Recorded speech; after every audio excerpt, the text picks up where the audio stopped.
Bonjour à toutes et à tous. Tout d'abord, je tenais à remercier la Coréade pour avoir invité le RESPAD à être convié à ce colloque du DISPAD. Donc, merci à vous. Donc, je suis Amine Morgade, chargé de projet au RESPAD, donc le réseau de prévention des addictions. Et aujourd'hui, je voulais faire avec vous un état des lieux de la démarche lieu de santé sans tabac avec trois temps, avec un état des lieux, les éléments structurants de la démarche et des perspectives. J'ai une présentation qui est longue, j'ai un temps qui est limité, donc je ne vais pas tout vous présenter. Le but, en fait, derrière, c'est que vous ayez ce support à disposition. De toute façon, il sera publié, c'est enregistré, et que ça vous serve dans vos établissements, et que derrière, vous puissiez aussi diffuser ça auprès de vos collègues. Donc, lieu de santé sans tabac, l'exemplarité comme objectif. Donc, voici le sommaire rapide et on commence tout de suite avec l'état des lieux. Donc, un rappel de ce qu'est le lieu de santé sans tabac. Le lieu de santé sans tabac, c'est une histoire qui est ancienne et ancrée, qui découle de la loi E20 de 91 avec la création du réseau Hôpital sans tabac en 95. Qui a grandi, qui a évolué et qui a voulu s'élargir en touchant d'autres thématiques, et notamment aux addictions au sens large. Et donc, Réseau Hôpital Sans Tabac est devenu RESPAD en 2009. En 2017, il y a une refonte de la stratégie lieu de santé sans tabac qui s'appelait initialement Hôpital Sans Tabac. On l'a voulu plus inclusive et a intégré tous les établissements tous les établissements de santé. Donc, 2017, on devient un lieu de santé sans tabac. Et ça découle en 2018 avec une priorité nationale des lieux de santé sans tabac, une inscription dans le plan national de lutte contre le tabac 2018-2022, avec un premier financement du Fonds de lutte contre les addictions, un deuxième financement pour la période 2023-2025, et tout dernièrement, en début de semaine dernière, un renouvellement du soutien des politiques avec une inscription dans le nouveau PNLT 2023-2027. Lieu de santé sans tabac, c'est une dynamique globale, donc qui vise dans un premier temps à faire respecter la loi, la législation. Il y a deux lois qui sont inscrites dans le Code de la santé publique, mais c'est beaucoup plus que ça, c'est mettre en place une politique de prévention et de prise en charge des fumeurs avec une vraie reconnaissance du manque de nicotine comme une souffrance et un besoin et une nécessité de mettre à disposition les traitements de substitution nicotinique dans tous les lieux de santé. Lieu de santé sans tabac, c'est des objectifs ambitieux avec des objectifs inscrits dans notre convention. Donc, le but, c'est que d'ici 2025, on puisse intégrer 100% des centres de lutte contre le cancer, intégrer 90% des CHU et CHRU. Bon, ça, c'est très difficile. Aujourd'hui, on a du mal à aller investir ces établissements-là. C'est intégrer dans la stratégie de lieu de santé sans tabac 60% des établissements prioritaires. On appelle établissements prioritaires les établissements qui disposent d'un pôle de lutte contre les cancers et ou qui possèdent un pôle mère-enfant. C'est intégré dans cette démarche 30% des établissements de santé mentale, et ça, c'est la nouveauté de cette deuxième convention. Jusqu'à maintenant, il ne figurait pas en fait dans la stratégie. Donc ça, c'est une nouveauté, et c'est bien parce que ça montre que c'est possible d'intégrer des services de psychiatrie, de santé mentale dans la démarche lieu de santé sans tabac, malgré les a priori qu'on pourrait avoir, malgré une temporalité différente. Et de manière générale, c'est intégrer 35% des établissements de santé. Donc voilà. Pour avoir une idée en tête, en France, lors du dernier recensement de 2019, on a à peu près 3000 établissements de santé sur le territoire national. Et pour finir, lieu de santé sans tabac, c'est aussi plusieurs portes d'entrée. On peut entrer dans cette démarche-là en adhérant au RESPAD, en étant financé régionalement par l'ARS et par le Fonds de lutte contre les addictions. Ça peut être en répondant à l'audit LSST, disponible sur le site du RESPAD, ou de répondre à l'enquête tabagisme en blouse blanche, ou alors c'est de mettre en œuvre une démarche active de prévention du tabac, mais que ça soit finalement ni recensé par le RESPAD, ni recensé par les ARS. Ça existe, mais du coup, ça passe sous le radar. Donc là, je vous ai mis une image que vous avez très certainement déjà vue du cycle renouvelé pour vous dire que lieu de santé sans tabac, c'est une stratégie qui commence avant tout avec une évaluation, un état des lieux. Et en fait, ça va être le point de départ de la mise en place d'une stratégie active qui doit être suivie ensuite avec la nomination d'un référent dans l'établissement, la mise en place de comités de pilotage ou COPIL, d'être actif dans la communication, de mettre en place des formations, d'avoir le soutien de la gouvernance et finalement et de réévaluer en fait derrière pour faire un nouvel état des lieux, mesurer la progression et réajuster la stratégie en fonction de l'avancement. Lieu de santé sans tabac, c'est une temporalité adaptée. Ici, je vous ai mis une frise sur 3 ans. Voilà. L'objectif, c'est pas de devenir établissement hors au bout des 3 ans. Mais je vous ai mis 3 ans parce que généralement, ça correspond à la durée de financement de la stratégie par les ARS. Mais c'est vous rappeler qu'il y a des axes qui sont fondamentaux en fait dans la stratégie lieu de santé sans tabac. Donc, je vous l'ai dit, c'est mettre en place des copiles au moins une fois par semestre. C'est de passer l'audit d'évaluation régulièrement, au moins une fois par an. Mettre en place une enquête tabagisme en blouse blanche pour mesurer la prévalence du tabagisme et mesurer en fait la connaissance de la stratégie auprès des professionnels. C'est avoir une politique forte en termes de communication qui peut s'appuyer à la fois sur des interventions déjà existantes comme le mois sans tabac, comme la journée internationale sans tabac au mois de mai. Et en fait, en trame de fond, de toujours évaluer en fait. Et c'est un enjeu parce qu'en France, on n'est pas très bon en termes d'évaluation, mais c'est important de le faire en fait pour avoir des données probantes, pour montrer une efficacité et comme je vous l'ai dit, pour pouvoir réadapter et réajuster la stratégie. Donc voilà, lieu de santé sans tabac, c'est des ressources, donc de multiples ressources, donc des formations, notamment la formation RPIB de diffusion, repérage précoce, intervention brève, la formation de formateur relais. Ce sont des évaluations, je vous l'ai déjà dit, via l'audit, via l'enquête tabagisme en blouse blanche. C'est la mise en place de colloques à différentes échelles pour faire rencontrer les professionnels. C'est la mise en place de différents supports et moyens de communication. Donc, ça va être les brochures, les stickers. Enfin, voilà, vous avez un panel juste ici. Donc, lieu de santé sans tabac, c'est un petit peu tout ça.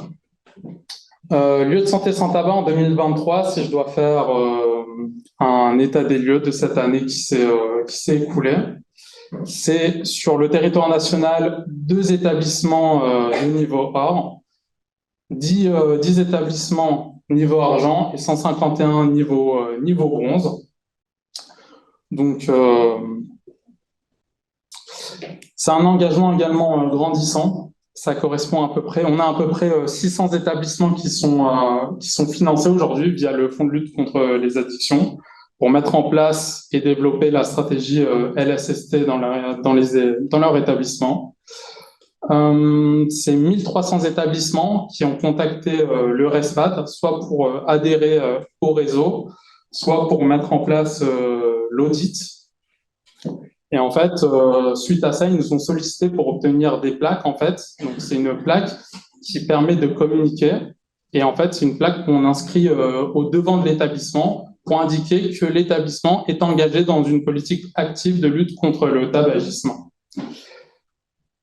Lieu de santé sans tabac en 2023, c'est à ce jour 30 signatures de charte. Et la signature de charte, c'est un élément fort de communication parce que c'est une preuve du soutien de la gouvernance de l'établissement. Parce qu'en fait, au niveau de la charte, il y a l'encart avec la signature du responsable de l'ARS, de la direction de l'établissement et du président du RESPAD. Donc, mettre en place cette charte dans un établissement, ça montre un engagement fort et un soutien de la gouvernance. Lieu de santé sans tabac en 2023, c'est également beaucoup de données qu'on a pu accumuler au fil des dernières années. Donc, on a eu au moins 1000 établissements qui ont passé au moins une fois l'audit, faire un état des lieux. Derrière ça, un établissement peut répéter l'opération et refaire l'audit, et ça, c'est ce qu'on encourage. Via l'enquête tabagisme en blouse blanche T2B, on a aujourd'hui une base de données de 27 000 questionnaires de professionnels et 12 000 questionnaires issus de l'enquête auprès des patients, des visiteurs et au sens large des bénéficiaires de lieux de santé. En 2023, ça a été aussi l'occasion de faire un bilan sur les savoirs et les savoir-faire qu'on a pu mettre en place au RESPAD. Donc, ça a été l'occasion de faire un bilan des différents colloques qu'on a pu mettre en place à différentes échelles, des colloques régionaux, nationaux, interrégionaux, de faire le bilan des formations qu'on a pu mettre en place, des formateurs qu'on a formés et qui, derrière, ont formé de nouvelles personnes. Donc, là, on va rentrer un petit peu plus dans le détail de la stratégie lieu de santé sans tabac, avec des éléments plus factuels.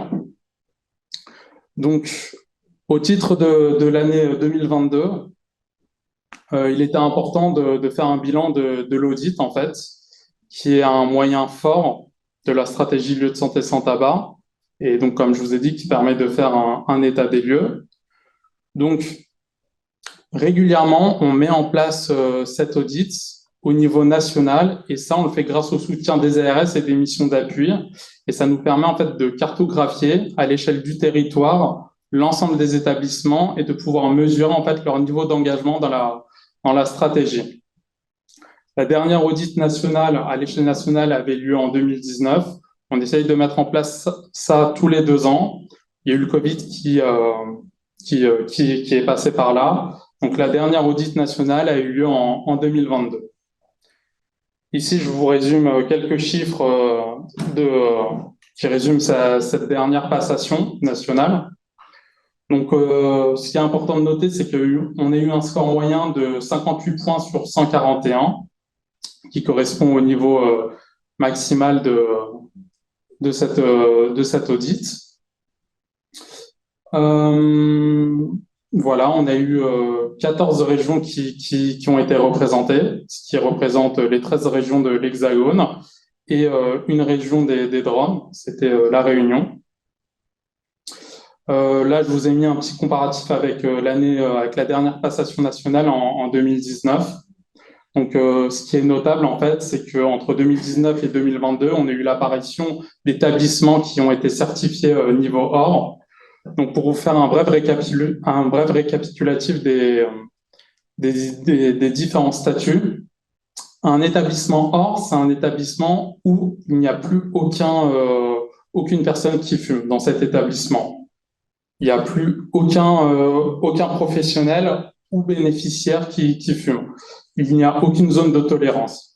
Un établissement argent, c'est un établissement qui est entre et qui possède encore des lieux de tolérance où les personnes peuvent encore fumer.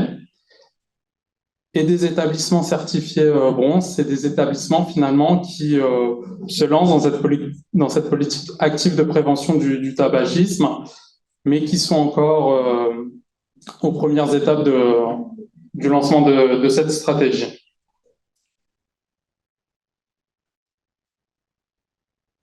Le deuxième moyen qu'on a mis en place au RESPAD, donc c'est l'enquête T2B. Donc voilà, en 2023, on a pu faire un bilan et on s'est rendu compte que voilà, on a eu 195 établissements qui ont participé à cette enquête. Et comme je vous l'ai dit, on a pu récolter derrière une base de données qui est assez conséquente, avec 27 000 questionnaires pour le personnel. Quand je dis personnel, c'est personnel hospitalier au sens large, c'est pas uniquement des soignants, c'est aussi le personnel administratif et le personnel technique de l'établissement parce que c'est une stratégie globale et donc c'est important que tout le monde soit au fait des risques encourus par le tabac et que tout le monde soit actif dans cette stratégie. Ici, on vous a mis quelques éléments résumant les données qu'on a pu récolter de cette enquête. Donc, pour résumer brièvement, en fait, en majorité, ce sont les femmes qui répondent à cette enquête. En âge moyen, elles ont 40 ans. Sur tous les professionnels qui ont répondu à l'enquête, on a 69% de soignants. Et donc, avec une proportion forte d'infirmiers et infirmières qui ont répondu à cette enquête. En termes de déclaratifs, en fait, ces professionnels nous disent souvent en fait qu'ils sont pas suffisamment formés à la tabacologie dans leur établissement. Et donc ça, pour nous, c'est important parce que ça nous donne des arguments de plaidoyer pour justifier la mise en place de formation dans les établissements. Parce que c'est grâce à ce moyen-là, en fait, qu'on peut mettre en place des vrais leviers d'action pour lutter contre le tabagisme.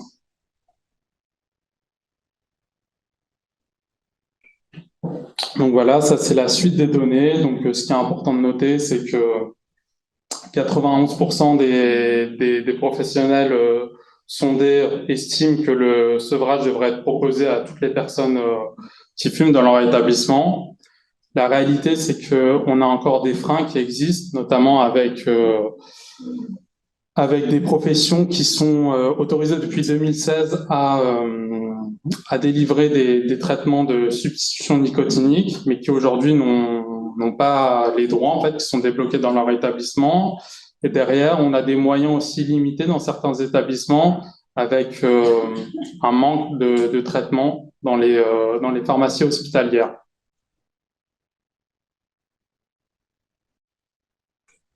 Donc, en termes de formation, depuis 2018, à la signature de la première convention, et au terme de cette première convention, le RESPAD avait organisé 13 sessions de formation. Et suite à ça, on avait formé 250 personnels.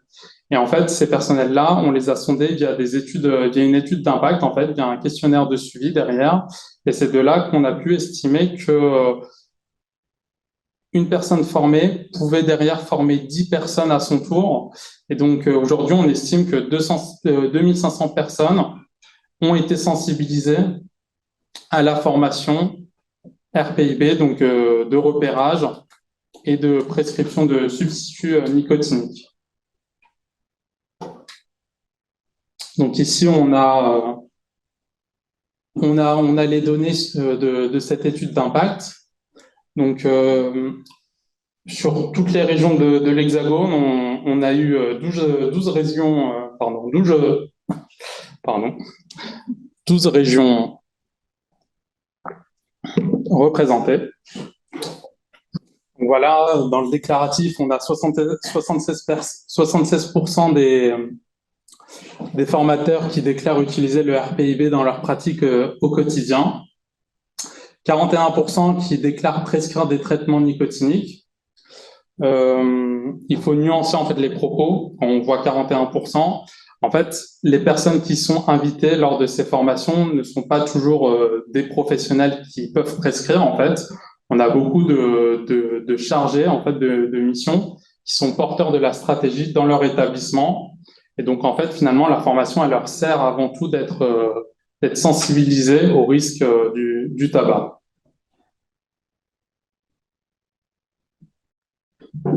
Pour finir ce premier état des lieux, je voulais vous parler des actualités de l'année 2023.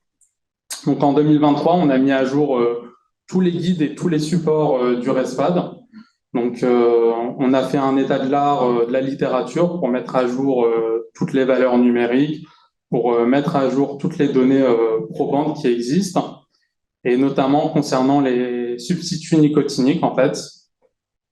Parce que jusqu'à maintenant, en fait, en France, on avait tendance à sous-doser les substituts.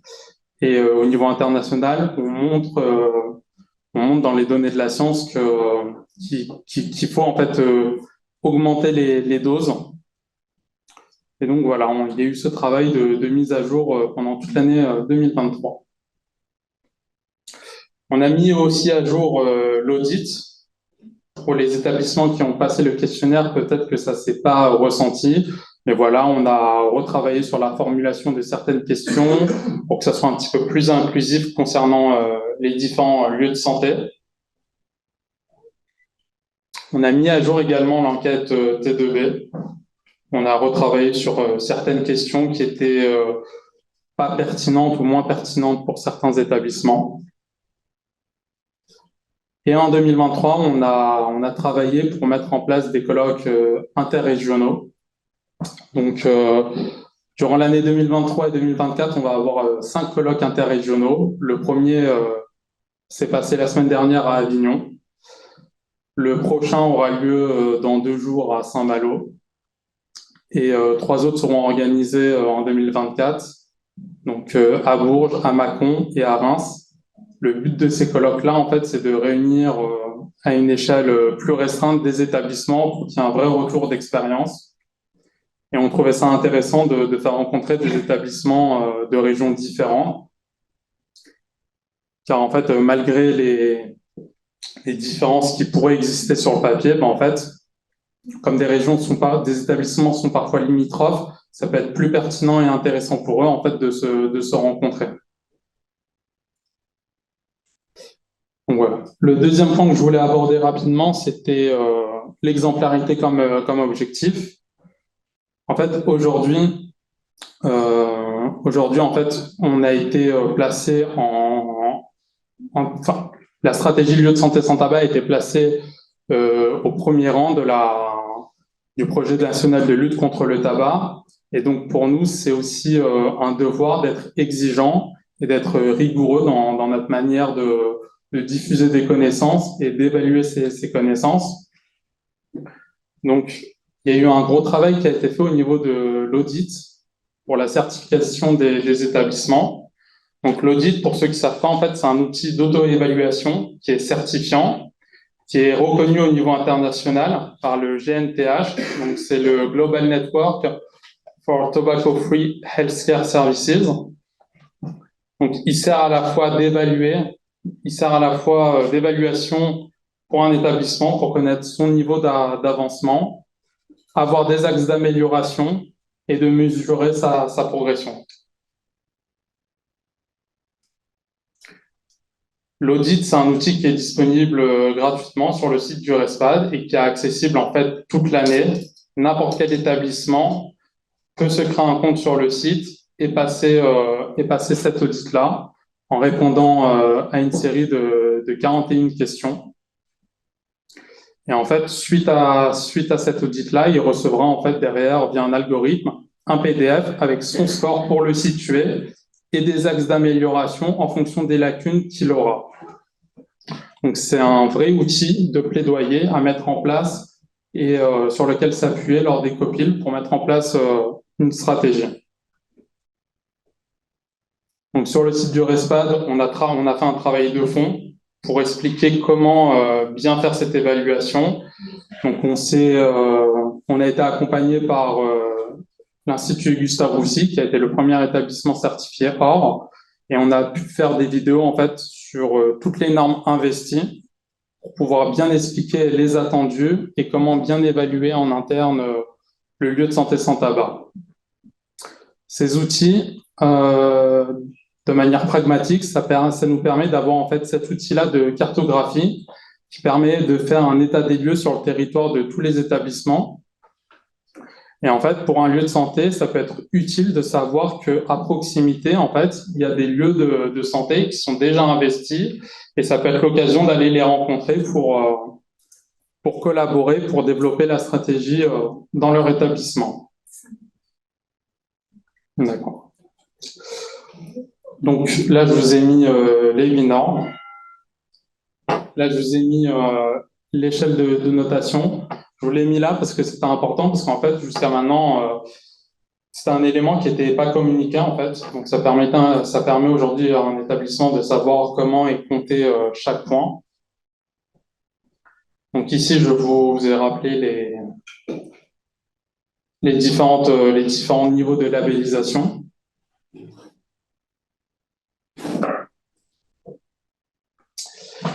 Et donc,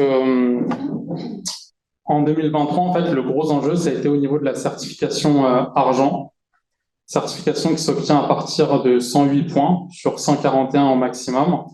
Il y a eu un gros travail de refonte. En fait, on s'est appuyé sur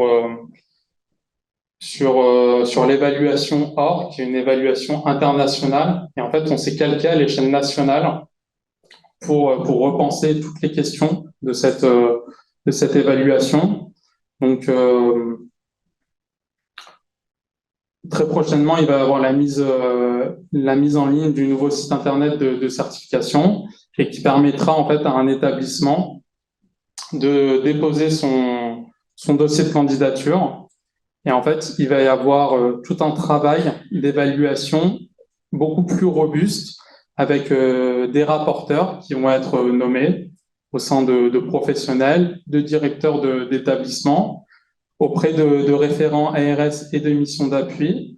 Donc, ces deux rapporteurs auront pour but, en fait, d'évaluer le dossier de l'établissement et lors d'une passation nationale qui aura lieu 2 fois par an, ils devront, du coup, expliquer le dossier de l'établissement et il y aura une mise en commun qui permettra une notation finale de l'établissement. Donc ici, je vous ai mis toutes les normes, mais voilà, je vais passer dessus. Le but, c'est pas de vous les détailler, c'est pour vous montrer tout le travail qui a été fait avec l'explication des attendus, des exemples d'actions concrètes à mettre en place et des exemples pratiques dans des établissements.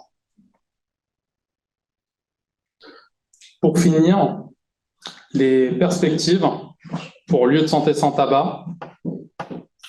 Donc, c'est la rédaction du guide de certification qui va accompagner ce site de certification niveau argent pour ce mois de décembre 2023. Il devrait être mis en ligne d'ici la semaine prochaine.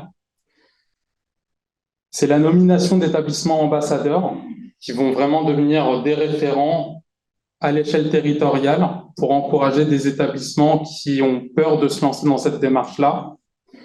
Et c'est cette poursuite de diffusion des savoirs avec la mise en place, comme je vous l'ai dit, des différents colloques interrégionaux. Donc les trois prochains auront lieu en 2024. C'est la mise en place d'une formation RPIB dématérialisée. Parce qu'en fait, rapidement, lors de nos enquêtes tabagisme en blouse blanche, en fait, on avait comme élément de réponse que les professionnels souhaitaient se former, mais finalement, ça contrastait avec la réalité de terrain où ils avaient peu de temps qui leur était donné pour aller se former. Donc, ça générait beaucoup de contraintes et de frustration.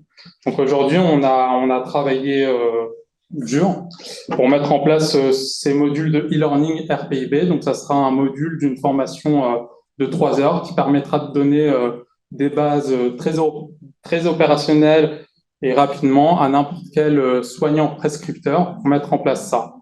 Et le but, c'est de créer une transition et de donner et de fournir cet outil-là en fait aux écoles de santé sans tabac et pour créer un vrai continuum entre les lieux de formation et les établissements. Parce que si aujourd'hui, dans un établissement, on ne trouve pas le temps pour former les professionnels, la stratégie a été de remonter en amont et de former au plus tôt ces futurs soignants dans leur lieu de santé. Donc voilà, je voulais conclure cette présentation pour vous dire que finalement, lieu de santé sans tabac, c'est une démarche de prévention, mais c'est avant tout un tremplin dans une stratégie beaucoup plus globale de promotion de la santé. Merci.